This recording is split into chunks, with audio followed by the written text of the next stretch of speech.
Les tapis, c'est surtout pour la couleur, pour égayer, parce qu'ils peuvent se marier dans n'importe quel intérieur. Et les coussins, je peux faire des coussins qui font 1,40 m par 1,40 m. C'est pour... c'est la sieste, on s'étale par terre, c'est des gros coussins de sol, c'est ça. C'est la vie à la marocaine, c'est la vie à l'indienne, assis par terre, posé. Avec peu de choses, on arrive à faire un univers riche et foisonnant.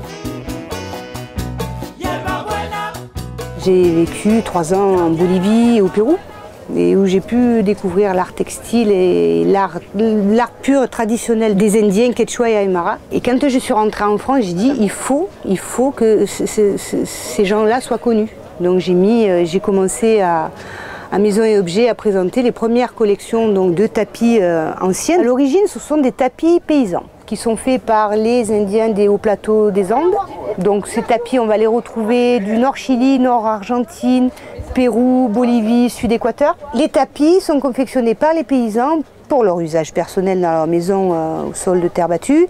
Et ce sont des outils de travail. J'interviens, je rachète. Et après, ils reviennent et donc je les transforme. S'ils sont en très bon état, je les lave, je les restaure, ils repartent en tapis. Et là, ils revivent une deuxième vie, mais en retraite, petite retraite dorée heureuse, quoi, on va dire. Il n'y a jamais deux les mêmes, c'est la pièce unique. Ils se marient avec tout, ambiance classique, ambiance design. Les couleurs sont à l'infini, ils se mixent toujours entre eux.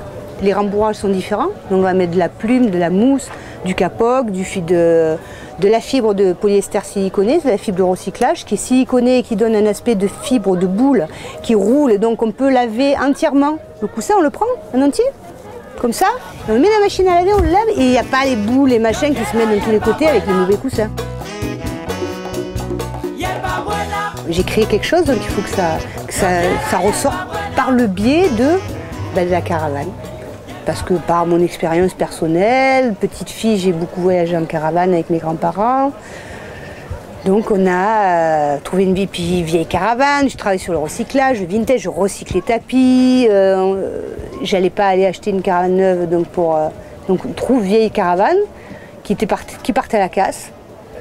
On a tout désossé et on a tout refait. Mon mari étant peintre à l'origine, donc on a tout refait de A à Z, du sol au plafond. En passant par les roues électriques, on a tout refait. Et on a créé l'ambiance Handy Art.